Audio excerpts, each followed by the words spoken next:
하나님 말씀을 함께 받겠습니다. 하나님 말씀은 시편 42편입니다.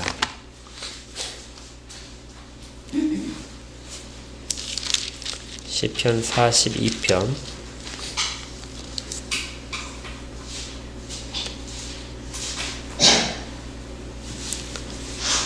1절부터 우리 교대로 읽도록 하겠습니다.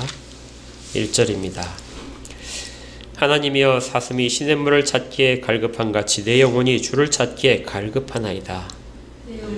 하나님 곧 살아계시는 하나님을 갈망하나니 내가 어느 때에 나아가서 하나님의 얼굴을 배울까. 사람들이 종일 내게 하는 말이네 내 하나님이 어디 있느냐 하오니 내 눈물이 주야로 내 음식이 되었도다. 내가 전에 성의를 지키는 무리와 동행하여 기쁨과 감사의 소리를 내며 그들을 하나님의 집으로 인도하였더니 이제 이 일을 기억하고 내 마음이 상하는도다.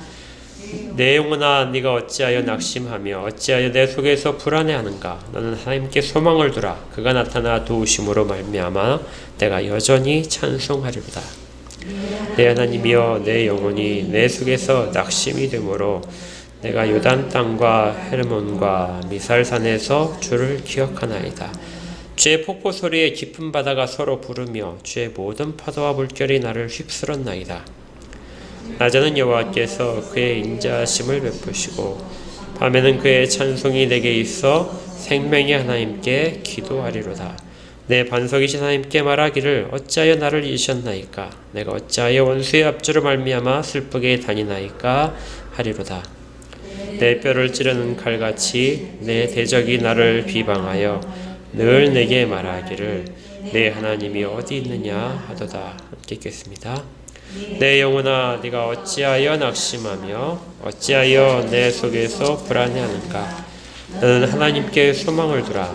나는 그가 나타나 도우시로 말미암아 내 하나님을 여전히 찬송하리로다. 아멘.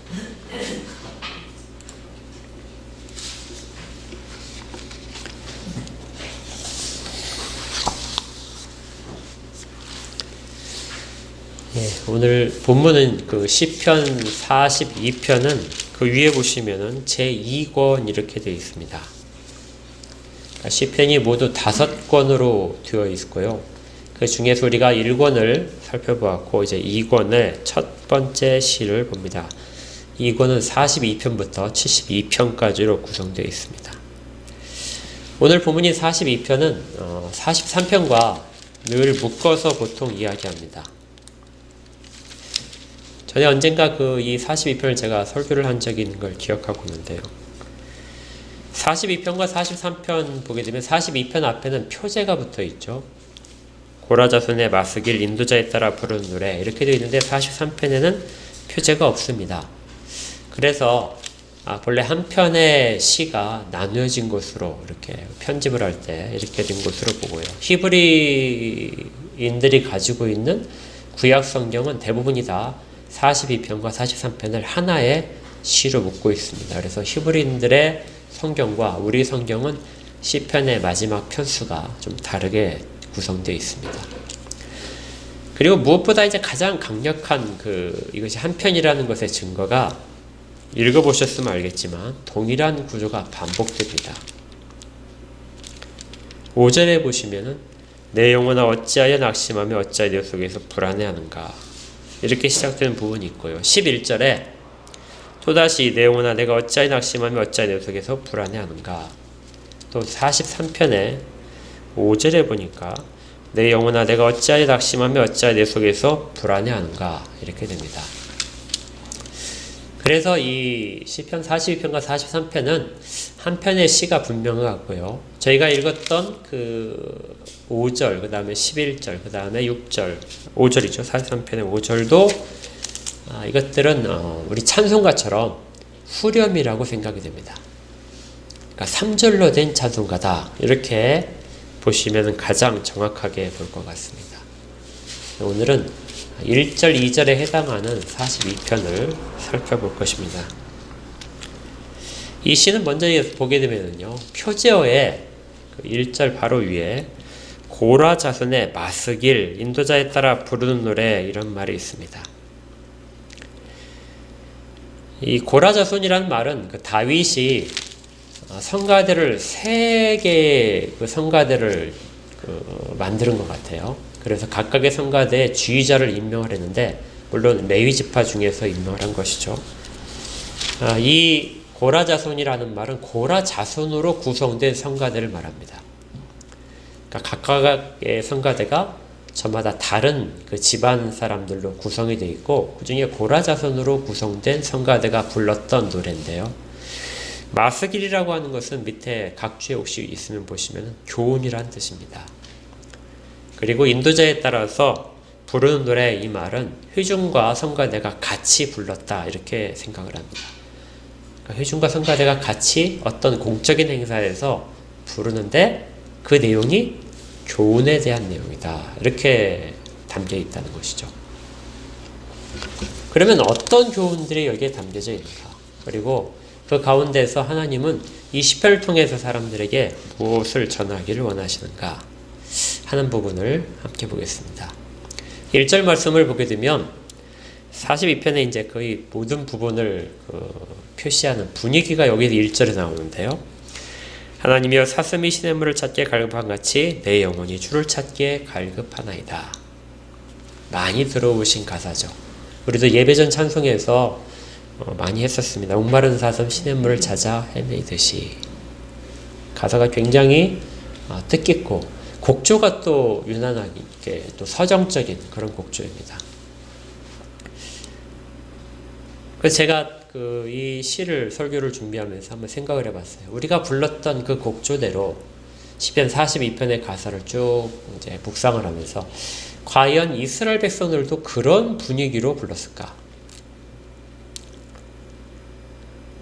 목마른 사슴 시냇물을 찾아 헤매듯이 내 영혼 주를 찾기에 갈급하나이다. 이렇게 우리가 부르는 찬송이 그 곡조대로 하게 되면 굉장히 목가적이고 그리고 또 편안한 것처럼 되는데, 실제로 성경을 읽어보게 되면 그런 분위기는 아니라는 거죠. 서정적인 것이 아니라 좀 더 치열하고, 그리고 아주 힘든 상황에 막 그 목이 갈라져서 이야기하는 그런 분위기를 나타내고 있습니다. 분명히 이 시편 42편은 매우 힘든 상황 속에서 시인이 쓰고 있는 것입니다. 그것이 어떤 것 때문에 힘든 상황인지는 시인이 밝히지 않아요. 이 시는 매우 독특하게도 시인이 자기가 왜 힘든지 이런 이야기를 전혀 하지 않습니다. 그러니까 원인이 나타나지 않는 것이죠. 질병 때문인지, 어떤 그 자기 원수 때문인지, 자기의 어떤 죄악 때문인지, 그 원인에 대한 것을 전혀 이야기하지 않고 자기의 현재 심정만을 토로를 하는 거죠.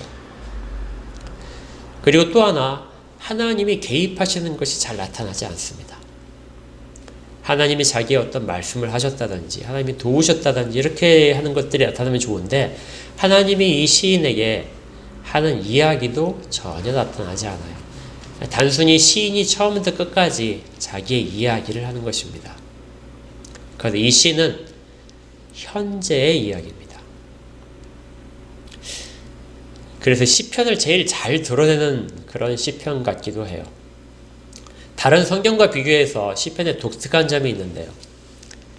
다른 성경들은 어떤 그 역사의 현장 속에서 그 역사의 현재가 어떻게 과거에 무슨 원인으로 이루어졌는지 그걸 잘 설명해 줍니다. 그리고 또 미래에 어떤 일들로 결말이 될지 그것도 설명을 해줘요.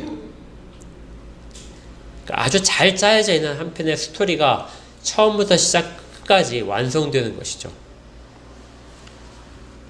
그런데 시편은 그런 설명들을 전혀 하지 않습니다. 원인이 무엇인지도 결말이 무엇인지도 잘 드러나 있지 않아요. 그냥 현재에 초점을 맞추는 것이죠. 아마 이렇게 시편을 이해하면 좋을 것 같아요. 다른 성경과의 차이점에 대해서 여러분들 그 요즘 날씨가 되게 그 황사가 심하잖아요. 미세먼지도 심하고. 그래서 일기예보를 보면은 황사가 언제부터 시작될까? 그 원인이 무엇이다? 어디에서부터 발생한 황사가 우리나라에 언제 오고 며칠 동안 있고 언제쯤 사라질 것이다.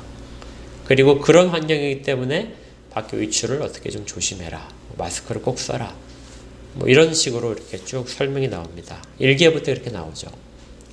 이것이 다른 성경의 모든 성경의 공통적인 어떤 흐름이라면 시편은 그게 아니고요. 시편은 미세먼지 속에 갇혀 있는 어떤 사람이 답답하다. 그런 느낌이죠. 그리고 뿌연 하늘을 보면서 불쾌하다. 그리고 걱정이 되는 그런 느낌들. 그런 현재의 감정과 상태를 쭉 기록을 한 것이 시편의 가장 특징이라는 겁니다. 그래서 시편을 잘 이해하려면 공감을 해야 돼요. 역사를 냉철하게 보는 것이 아니라 공감하면서 시인의 그 심정 가운데서 자기 심정과 동일한 부분이 있을 때 시편을 훨씬 더 잘 이해할 수 있습니다. 그래서 42편은 정말 깊은 침체 가운데, 정말 힘든 상황 가운데 있는 사람이 아니라면 이 시의 그 깊은 뜻을 다 공감할 수가 없습니다. 지금 시인이 1절에서 이렇게 얘기하는 부분이죠. 하나님이여 하고 부르면서 시작하는데 사슴이 시냇물을 찾아 갈급한 같이 내 영혼이 주를 찾게 갈급합니다. 지금 이 시인은 굉장히 무엇인가에 대해서 갈급한 상황이에요. 정말 갈급합니다. 우리가 무엇 때문에 보통 갈급하냐면요. 건강 문제, 직장 문제, 가족들의 문제, 미래에 대한 불안감, 집의 문제, 이런 모든 것들이 다 우리 어떤 결핍함과 갈급함을 유발하는 그런 원인들이 될 수 있는데 지금 시인이 말하는 것은 그게 아닙니다. 아까 처음 말씀드렸죠. 원인이 전혀 나타나 있지 않거든요. 어떻게 보면 시인은 이 시를 지으면서 이 노래를 하면서 이전에 어떤 원인이든지 간에 지금 내가 가진 갈급함과는 비교가 안 된다. 그래서 이전의 원인들을 내가 이 지금 현재 상태가 생긴 그 원인에 대한 것들은 전혀 문제가 되지 않을 정도로 사소하다. 그렇게 생각을 하는 것 같습니다. 시인이 지금 하고 있는 것은 하나님을 찾는 거예요. 하나님을 만나고 싶은데 하나님을 만날 수 없는 상황. 마치 하나님이 안 계신 것처럼 그런 상황이 우리가 보통 하나님의 부재라고 이야기하는데요.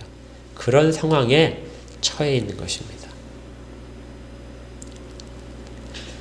사람은 모든 것으로부터 결핍함이 올 수 있지만 그것들은 시간이 지나면 해소되기도 하고 다른 것으로 대리만족이 되기도 합니다. 그런데 유일하게 결코 채워줄 수 없는 것, 다른 어떤 것으로 채워줄 수 없는 것이 바로 한 가지가 있다면 하나님에 대한 관계입니다. 사람은 하나님이 지으셨고 하나님과 교제를 처음에 시작하면서 사람의 역할들이 이루어졌기에 하나님과의 관계가 단절되면, 창조주와의 관계가 단절되면 사람은 그 부분이 뻥 뚫려 있는 것처럼 되죠. 아무리 다른 것으로 채워도 채워지지 않는 부분이 반드시 있게 됩니다. 그래서 파스칼이라는 학자가 이런 말을 했다고 그래요. 모든 인간의 마음 중심에는 하나님이 만들어주신 빈 공간이 있다. 이 빈 공간은 피조세계의 어떤 곳으로도 채워줄 수 없고 오직 예수 그리스도를 통해서 알려지신 창조주 하나님께서만 채울 수 있다. 빈 공간이 사람들마다 다 있다는 겁니다. 이걸 다른 곳으로 채울 수 없다는 거예요. 오직 하나님으로만 채울 수 있는 것. 이걸 다른 곳으로 채우려고 사람들이 노력하는 것이 그게 우상 숭배가 됩니다. 어거스틴도 그의 고백록에서 이렇게 말을 했습니다. 당신은 우리를 당신을 향해서 살도록 창조하셨으므로 우리 마음이 당신 안에서 안식될 때까지는 편안하지 않습니다. 하느님을 향해서 살기 전까지는 결코 진정한 안식이 이루어질 수 없다는 것이죠. 이러한 마음에 누구나 갖고 있는 빈자리, 이 빈자리를 저는 생명이 아닐까 생각을 합니다. 성경에서 말하는 생명. 그 생명이 우리 가운데 채워지지 않는 한 우리는 어떤 것으로부터도 만족함을 느끼지 못하죠. 그래서 시인이 시 속에서 8절을 보시면요, 하나님을 부를 때 명칭 가운데 하나가 생명의 하나님입니다. 이 생명의 하나님이라는 단어는 영어 성경으로 보게 되면 원어상으로도 나의 생명의 하나님이라고 되어 있어요. 그러니까 내가 살아갈 수 있는 내 생명이 있다면 그 생명이 하나님으로부터만 온다 하는 고백을 하는 것이 여기 가운데 나타나게 됩니다. 그러니까 시인은 이미 하나님으로부터 생명을 공급받은 적이 있었던 사람이에요. 그래서 그가 하나님으로부터 공급받은 그 생명이 계속해서 만족되어야 되는데 어느 순간에 그것이 만족되지 않기 시작한 것입니다. 아무리 하나님에 나아가려고 하지만 나아가려는 그 모든 노력에도 불구하고 그 생명의 하나님을 만나볼 수 없는 상황을 시인이 만난 것이죠.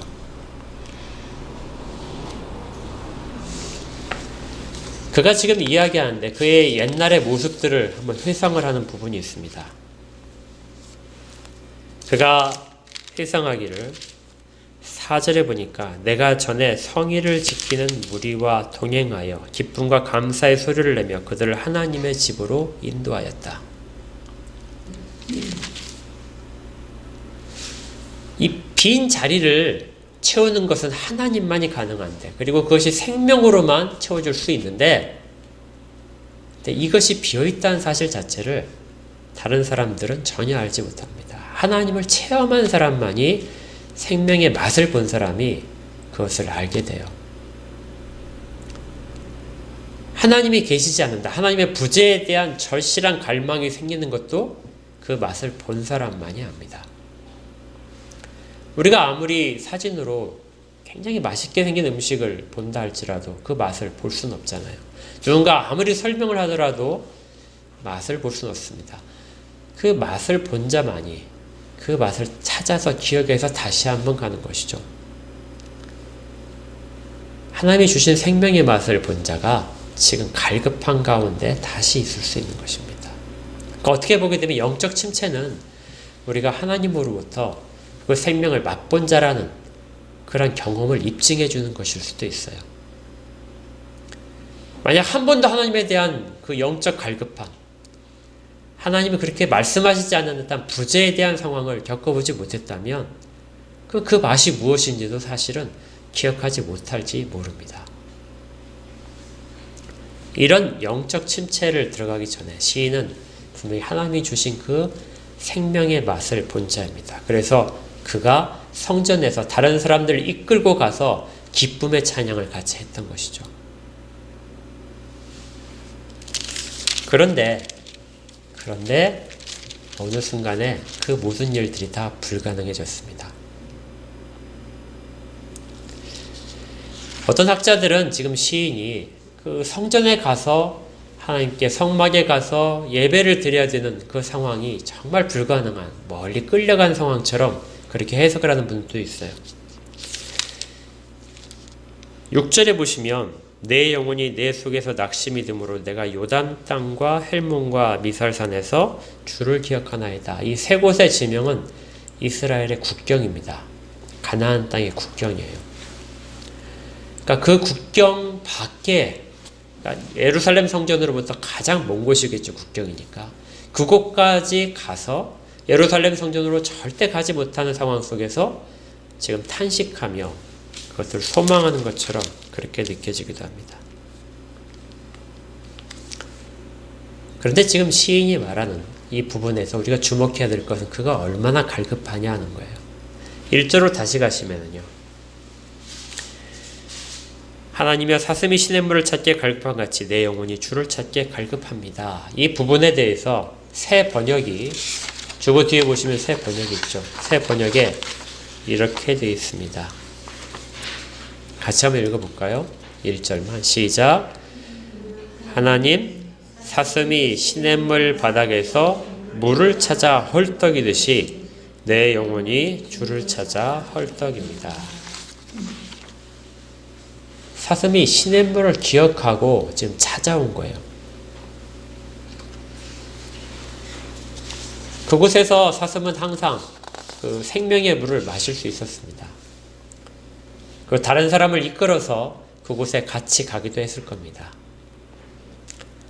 그런데 어느 날부턴가 찾아왔는데요. 그 시냇물이 말라버린 거죠. 마실 수가 없는 상황입니다. 열심히 세상에서 막 뛰어놀고 먹이를 찾아서 있다가 물을 마시러 왔는데 물이 전혀 없는 상황. 그래서 사슴이 목이 말라서 막 발굽으로 이 시냇물 바닥을 막 파는 거죠. 아무리 파도 물이 나오지 않아서 점점점 갈증은 심해지고 그런 상황이 지금 여기 시인이 말하는 1절의 자기의 심정입니다. 갈증이 점점 심해지고 아무리 시내를 따라 돌아다녀도 아무것도 발견할 수 없는 상태. 이 상태 속에 지금 시인이 있는 거죠. 우리가 살면서 이런 경험이 혹시 있나요?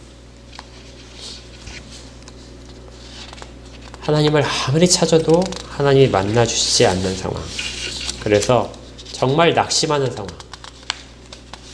이전에 내가 하나님을 알았던 그런 방법으로 하나님을 다시 찾았지만 그때는 하나님이 늘 우리에게 가장 좋은 것들을 공급해 주셨는데 그런데 지금은 아무리 구해도 같은 일을 해도 똑같이 예배를 드려도 기도를 해도 아무 응답이 없는 상황. 이것이 지금 시인이 처해 있는 상황입니다. 이런 하나님의 부재의 상황, 하나님이 계시지 않는 게 아니에요. 하나님은 계시는데 응답하시지 않는 상황. 갈증만 계속해서 이렇게 점점 심해지는 이 상황에서 그것이 길어지면 사람들은 낙심하게 됩니다. 이전까지는 그냥 흘려들을 수 있던 말들이 이제는 가슴에 빗으로 꽂히게 돼요. 3절에 보니까 이렇게 돼 있어요. 사람들이 종일 내게 하는 말이 네 하나님이 어디 있느뇨 하오니 내 눈물이 주야로 내 음식이 되었다다.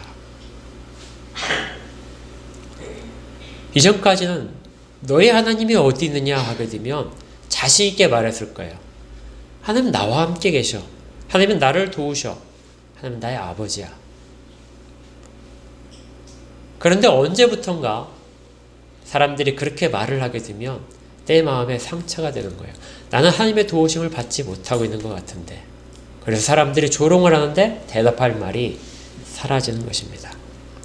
그래서 울기만 하는 것이죠. 그래서 얼마나 우는지 그 눈물이 내 음식이 되었다. 내가 새끼 밥을 먹듯이 계속해서 울면서 지낸다. 이렇게 됩니다. 2절 가사에 보게 되면 10절에 이렇게 돼 있어요. 내 뼈를 찌르는 칼같이 내 대적이 나를 비방하여 늘 내게 말하기를 내 하나님이 어디 있느냐 하도다. 비방을 하니까 그것이 뼈를 찌르는 칼같이 되었다는 거예요. 그러니까 얼마나 상처가 되는지. 이제는 그것이 상처가 안 됐는데 하나님과의 관계, 생명에 대한 것들이 채워지지 않는 순간이 어느 날 오니까 그것이 크게 상처가 되더라는 겁니다.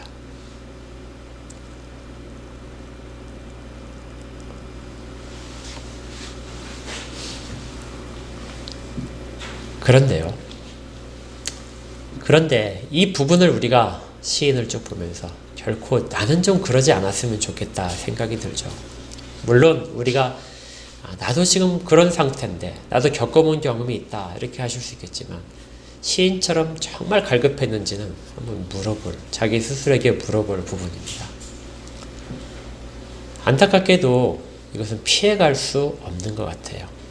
우리는 이런 일들은 우리에게 주시지 않았으면 하나님이 정말 좋으신 분이니까 가장 행복하고 좋은 것들만 주셨으면 좋겠는데 자식에게 꼭 그것만 주시는 것은 아니죠. 이런 하나님의 부재, 어떤 원인에 관계없이 주어지는 하나님의 부재에 대한 경험을 하나님이 반드시 주시는 것 같습니다. 아까 처음 표제에서 이 고라자손의 마스길이라고 했잖아요. 이건 교훈입니다. 회중들이 함께 부르는 찬양인데, 교훈에 관한 찬양인데, 지금 이걸 통해서 시인이 말을 하고 있는 것은 반드시 이 경험은 모든 자에게 찾아온다. 하나님은 막 잘 해주시다가 어느 순간에 하나님이 모든 관심을 끊으신 것처럼 그렇게 부재의 경험을 하게 만드신다는 것입니다. 그리고 이를 통해서 하나님은 하나님의 부재 경험을 하도록 만들어서 각자가 갖고 있는 믿음을 점검하도록 하고, 그리고 신앙을 성숙시키는 방법으로 사용하십니다. 하나님의 부재가 뭘 일으킨다고요? 각자의 입장에서 보게 되면 내 믿음이 정말 진실한가 하는 믿음의 점검을 하게 만들고, 그리고 더 깊은 신앙으로 인도하시는 방편이 된다는 것이죠. 우리가 보통 신앙을 환난을 통해서 성숙된다 이렇게 말하지만, 제가 볼 때는 환난을 통해서 성숙시키는 것보다 어떤 괴로움이 와서, 결핍함이 와서 하나님을 더 잘 알게 되고 하나님을 찾게 되는 그러한 성숙보다도 하나님이 스스로 얼굴을 감추셔서 하나님의 부재를 경험케 하셔서 사람들의 신앙을 성숙시키는 방법이 훨씬 더 높은 수준의 훈련을 의미한다고 생각합니다. 하나님의 부재는 굉장히 힘든 일입니다. 그런데 제가 성경을 아무리 살펴봐도 이 부분을 하나님은 늘상 하시는 것 같아요. 사람들로 하여금 하나님의 부재를 꼭 경험하도록 만들고, 하나님의 부재를 통해서 사람들을 혼돈에 빠뜨리고, 브루그만이라는 학자가 있는데요. 이분이 시편 산책이라는 책을 썼습니다. 거기에서 아주 통찰력 있는 이런 내용을 썼는데요. 제가 요약을 해서 쉽게 한번 풀어드리면요. 성경은 기본적으로 세 가지의 과정을 거쳐서 하나님이 이루시는 일들을 보여주고 있다. 몇 가지요? 세 가지의 과정을 거친답니다. 첫 번째는 사람들이 이전에 생각하지 못했던 어떤 새로운 정체성의 선언입니다. 사람들은 자기가 하나님의 자녀라는 걸 모르죠. 그런데 하나님이 어느 순간에 너는 나의 자녀야, 나는 너의 하나님이야 하고 강렬하게 선언을 하십니다. 그리고 내가 너를 구원했어. 내 아들을 죽임으로써 너의 모든 죄를 대속케 했고, 내 아들을 다시 살림으로써 너희 모든 자들의 부활을 내가 약속했어.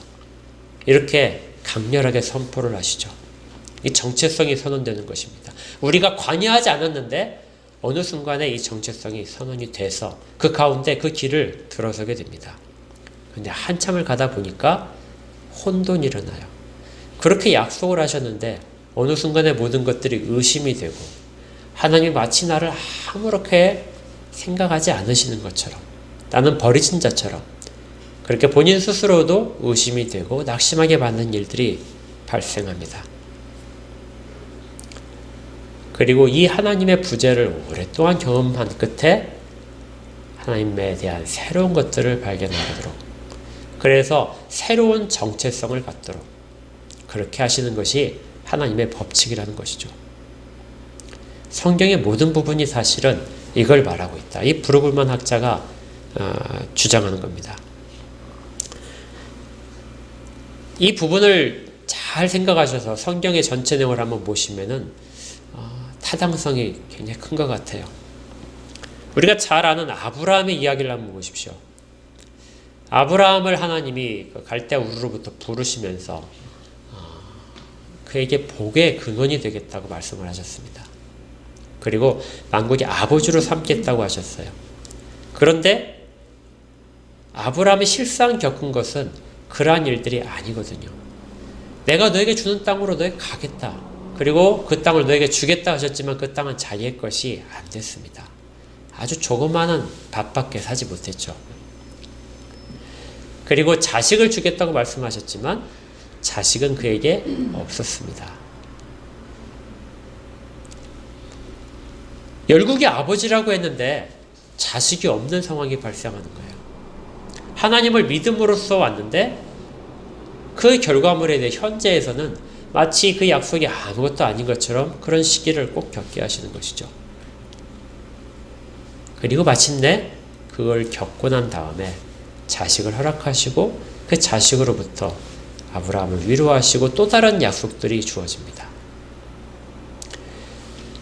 아무것도 모르는 상태에서 하나님이 일방적으로 정체성을 선언하시고 그 약속을 마치 지키지 않는 것처럼 혼돈을 겪게 하시고 그리고 새로운 답을 주시면서 새로운 정체성을 깨닫게 하고 그러면 이제 믿음이 성숙한 자가 되는 것이죠. 그래서 아브라함이 믿음의 조상으로 인정받게 되는 것입니다. 욥의 이야기도 마찬가지죠. 욥은 동방의 의인이라는 칭호를 받은 사람이었지만 그의 모든 것들이 풍족하도록 하나님이 허락하셨는데요. 어느 순간에 모든 것들을 싹 다 제거해 가십니다. 혼돈이 일어나죠. 하나님이 나를 버리셨나 봐. 그런 시기를 오래 거치고 나서야 그는 비로소 하나님의 회복하시는 일들, 하나님을 다시 만나서 하나님의 위로와 인도를 받게 됩니다. 그리고 이전에 내가 하나님을 알던 것과 다르게 이제는 내가 주님을 봅니다 하고 고백할 수 있게 만들죠. 이것도 역시 혼돈을 거치도록 하나님이 하시는 일입니다. 우리 주님의 일도 마찬가지죠. 주님이 이 땅 가운데 오셨을 때 하나님의 아들로서 이 땅에서의 공생애를 시작하셨는데 거부를 당하고 그리고 하나님 아버지로부터 성부 하나님으로부터 마치 버림받은 것처럼 그런 느낌을 다 갖게 하시고 그리고 자기 제자들마저도 주님을 떠나는 일, 혼돈의 일들을 겪게 하십니다. 우리 주님도 그 과정을 겪었다는 거죠. 그리고 나서 부활이 옵니다. 부활을 통해서 모든 영광을 다시 받게 되시죠. 그리고 주님뿐만이 아니라 주님을 따르던 모든 자들도 회복이 됩니다. 우리가 지금 계시록을 살펴보지만 계시록에 있어서의 예루살렘에 대한 이야기도 마찬가지예요. 하나님이 가장 거룩하게 세우신 도성, 거룩한 도성이라는 그 예루살렘도 모든 자들이 그곳에서 예배드릴 수 있도록 성전도 지어지고 그리고 항상 이스라엘 백성의 자랑이 되었던 그것이 어느 순간에 다 무너져서 잿더미가 됩니다. 아무것도 없는 것 같죠. 심지어 언약궤마저도 법궤마저도 사라지게 됩니다. 그리고 모든 약속의 백성들은 바벨론을 끌려가든지 아니면 유랑하는 자가 되어서 이리저리 뿔뿔이 흩어지게 됩니다. 이런 상황이 바로 혼돈이죠. 그런데 그곳에서 그 시기 속에서 이스라엘 백성은 다시 태어납니다. 이게 지난주 우리가 부활절에 읽었던 말씀의 내용인 것이죠. 지금 시인이 그 과정을 거치는 것 같아요. 이전에 하나님을 열심히 영적으로 충만한 상태에서 다른 백성들을 이끄는 영적 지도자로서 역할을 다했다면 어느 순간에 모든 것들이 사라져버린 하나님의 부재를 경험하고 있는 것입니다. 앞으로의 될 일이 무엇인지는 지금 이 시에선 이야기하지 않아요. 그냥 현재만 이야기합니다. 하나님이 그래서 전혀 이야기하시지 않는 시가 이 42편이 되는 거예요. 그러면 이때 이런 상황 속에서 하나님의 백성은 어떻게 살아야 될까요? 그 혼돈과 하나님의 부재라고 되는 인식되는 이 시기 속에서 하나님의 백성이 어떻게 살아야 되는가? 이것이 이 교훈의 마스길이 들려주는 두 번째 교훈입니다. 시인은 이렇게 하고 있어요. 시인은 자기의 솔직한 상태를 지금 하나님 앞에 이야기합니다.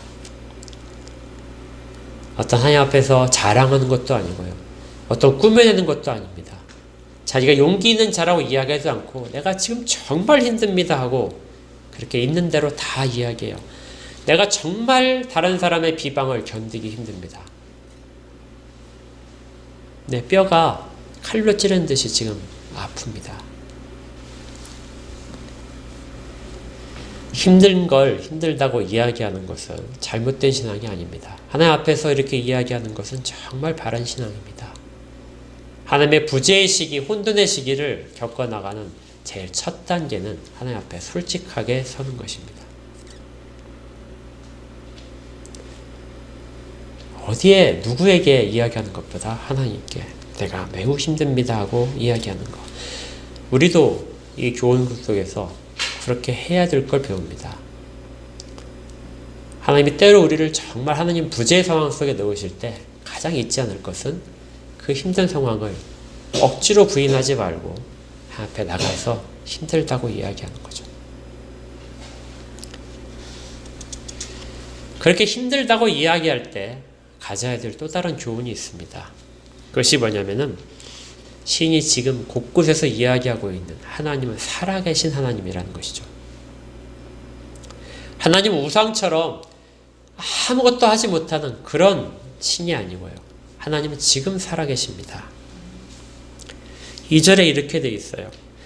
어디에서도 하나님의 생명을 맛볼 수 없지만 2절에서 내 영혼이 하나님 곧 살아계시는 하나님을 갈망합니다. 내가 맛볼 수 없더라도 하나님은 뭐 하세요? 살아계세요. 내가 맛볼 수 없다고 해서 하나님이 안 계신 것이 아니라 하나님은 여전히 살아계십니다. 하나님은 모든 곳에 계시고 제 옆에 계십니다. 아무 말씀 안 하시지만 하나님은 지금 살아계시고 나와 동행하십니다. 지금 시인이 이 고백을 하면서 하나님을 찾고 있는 거예요. 보이지 않아도 하나님은 계십니다.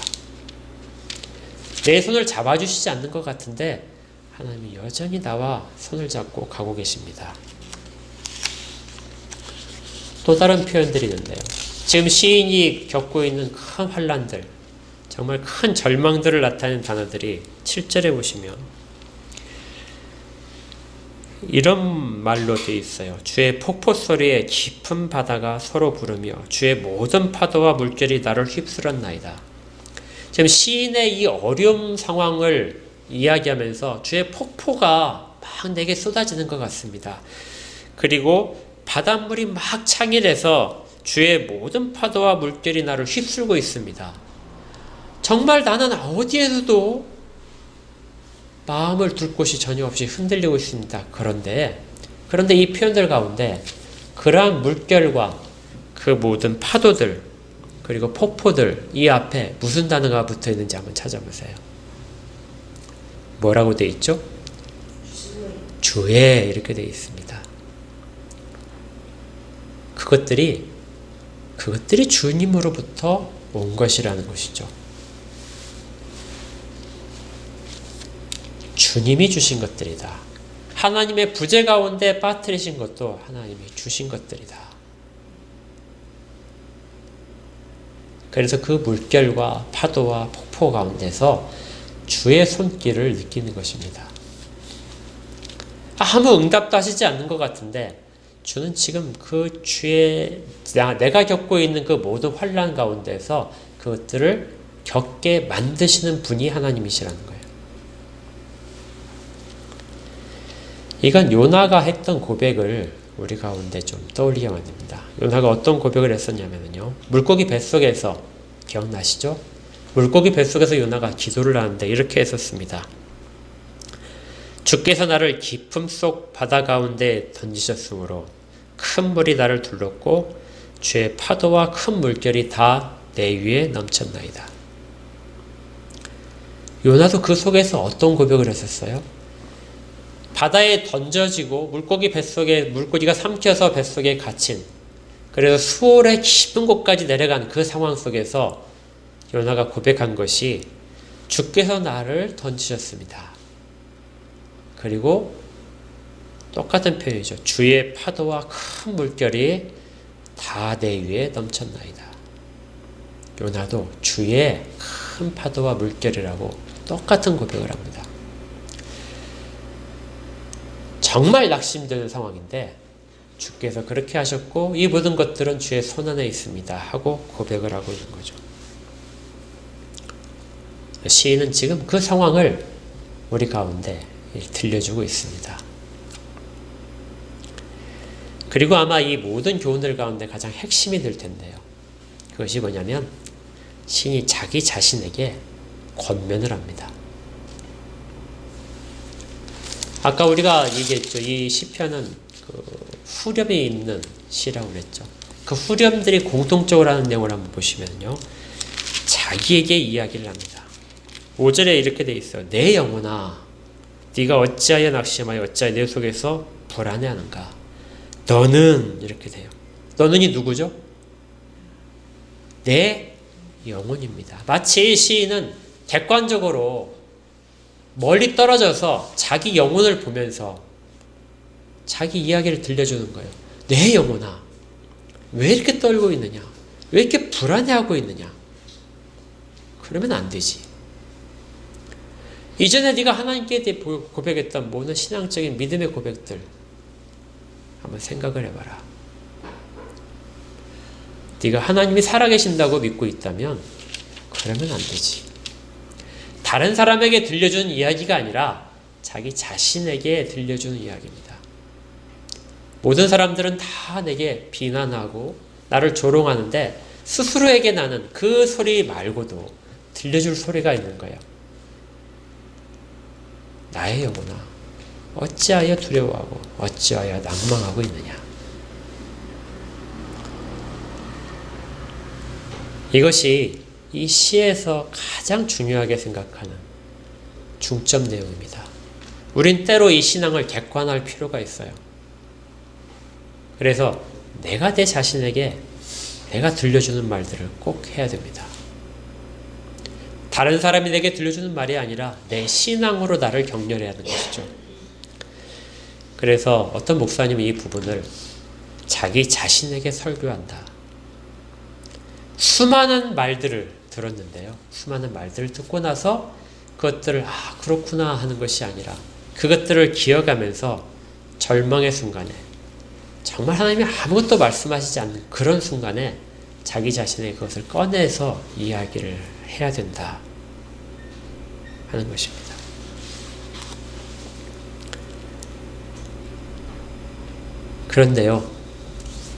그런데 아쉽게도 이 부분은 한번 이렇게 했다고 해가지고 끝난 것이 아닌 것 같아요. 이게 3절이나 돼 있는 찬송이잖아요. 그러니까 1절을 부르고 내 영혼아 어찌하여 이렇게 하느냐 힘을 내라 하고 너는 하나님께만 소망을 두라 이렇게 격려를 했는데 또다시 6절에 가니까 또다시 낙심한 상황이 나옵니다. 격려를 했는데 그러면 살아나야 되잖아요. 그런데 또 낙심이 돼요. 그리고 2절을 쭉 보니까 또 힘들어요. 또 하나님이 아무 말씀도 안 하십니다. 여전히 하나님은 계속 침묵하고 계세요. 그래서 자기 자신에게 이야기하고 하나님에 대한 신앙을 고백하면서 했는데도 여전히 침묵의 상황은 달라지지 않고 또다시 좌절하니까 또 한 번 더 격려합니다. 11절에 내 영혼아 내가 어찌하여 낙심하느냐. 다시 한번 격려하죠. 그리고 읽지 않았지만 43편에도 똑같이 좌절하는 순간을 겪으면서 다시 한번 격려합니다. 아무리 힘들어도 떠날 수 없는 거죠. 하나님의 부재가 경험되더라도 하나님을 떠날 수는 없습니다. 왜냐하면 하나님을 알고 있기 때문에요. 하나님을 아는 자는 하나님을 결코 떠날 수 없습니다. 하나님이 침묵하셔도 하나님께 계속 혼자서 이야기합니다. 벽에 대고 이야기하는 것 같은데 그래도 이야기하죠.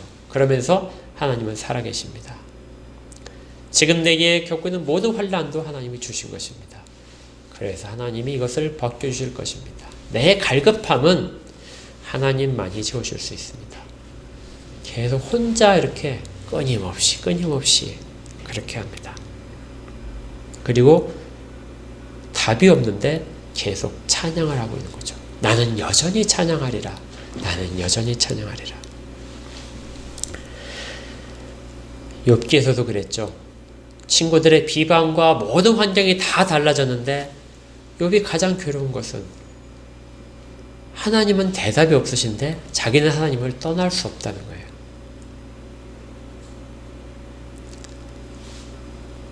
이게 시편이 들려주고 싶은 이야기일 겁니다. 우리는 때로는 굉장히 승리에 차서 나의 믿음이 모든 것들을 다 해결할 거야. 선포하면서 사탄아 물러가라, 모든 질병아 물러가라, 모든 환경들, 불합리한 환경들이 다 있을 것을 선포하고 굳건한 믿음으로 섰다가도 또다시 좌절하고 그리고 힘들어하고 울면서 하나님께로 돌아옵니다. 어떤 모습이 진짜 우리의 모습인가요? 정말 믿음으로 선포할 때가 우리의 모든 신앙의 표현인가요? 아니면 정말 좌절해서 신앙이 아무것도 없는 것처럼 그렇게 원망만 늘어놓고 그런 순간이 우리의 신앙의 모습의 진짜일까요? 시인이 지금 42편에서 말하고 있는 그 중요한 부분이 어찌하여에 나타나는 것 같아요. 잘 보시면요, 여기 42편에 어찌하여라는 말이 자주 나옵니다.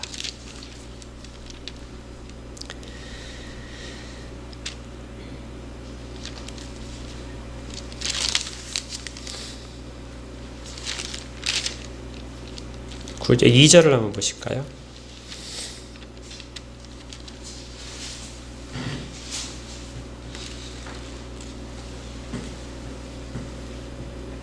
자, 42편 9절을 보겠습니다. 9절을 보니까 이렇게 있는 구절이 있어요. 내 반석이신 하나님께 말하기를 어찌하여 나를 잊으셨나이까. 내가 어찌하여 원수의 압제로 말미암아 슬프게 다니나이까. 43편 2절에도 보시면요, 이렇게 되어 있습니다. 주는 나의 힘이 되신 하나님이시거늘 어찌하여 나를 버리셨나이까. 이 어찌하여는 절망적인 말이죠. 왜 이렇게 힘든 일을 나게 주십니까? 하고 하나님을 대해서 계속 하소연합니다. 해결책은 나에게 없는데 하나님은 벗어나게 안 하시니까요. 그런데 똑같은 어찌하여를 어디에 쓰냐면요, 후렴구 가운데 씁니다. 5절에 내 영혼아 내가 어찌하여 낙심하며 어찌하여 내 속에서 불안해하느냐.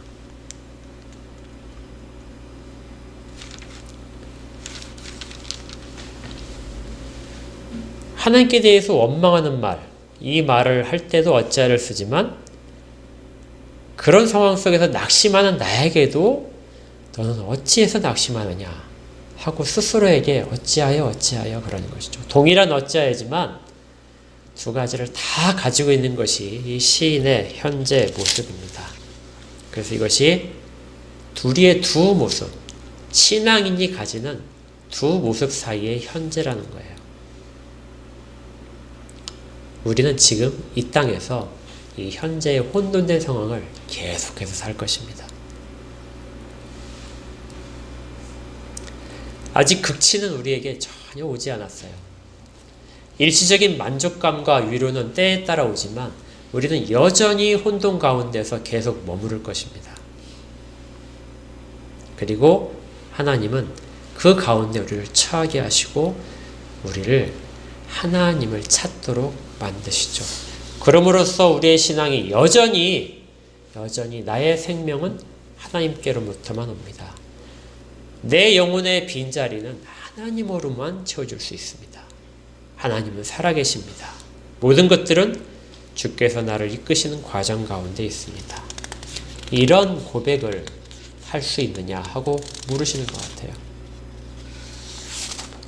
그리고 그런 고백을 다 하는 자들만이 가장 극치의 것들을 계속해서 소망할 수 있는 것이죠. 극단적인 절망과 극단적인 어떤 긍정의 그런 일들에 우리의 신앙은 있지 않습니다. 그 가운데 있는 신앙. 그래서 매일 그렇게 살아가는 신앙. 이것이 현재의 신앙이기에 우리는 다시금 어떤 상황이 오더라도 그거에 완전히 휘둘리지는 않는 것이죠. 가장 행복한 순간이 오더라도 그것이 우리의 모든 것들을 다 채울 수 있는 것은 아니다. 가장 절망적인 순간이 오더라도 그것이 우리에게 가장 해로운 것은 아니다. 반드시 하나님은 그걸 통해서 전혀 새로운 정체성을 가진 하나님에 대한 분명한 이해를 가진 깊은 신앙으로 우리를 이끄실 것입니다. 힘드시면 하나님께 힘들다고 토로하시고요. 그러면서 살아계신 하나님을 여전히 붙잡으시고, 그리고 더 힘들다면 우리 스스로에게 늘 말씀하십시오. 어찌하여 너는 낭망하고 불안해하느냐. 너는 하나님께 소망을 두라. 이 일들이 우리 가운데 늘 있기를 주의 이름으로 축복합니다. 함께 기도하겠습니다. 하나님, 시인의 탄식 가운데 어디에서도 하나님이 개입하시지 않는 것 같지만 이미 개입하신 것을 살펴봅니다. 입술에 불평이 있던, 하나님을 향한 원망이 있던 그 입술에 동시에 하나님에 대한 신뢰의 고백들이 있음을 또한 발견합니다. 이것이 저희들의 현재의 모습입니다. 그래서 하나님께서 알려주신 교훈대로 하나님을 찾고 또 하나님을 의지하고, 그리고 저희들 스스로에게 말씀으로 권면해 나가고자 합니다. 이런 지혜를 주셨사오니 하나님이 원하시는 모습대로 신앙이 성숙해질 수 있도록 모두에게 복을 허락하여 주시옵소서. 예수 그리스도 이름으로 기도합니다. 아멘.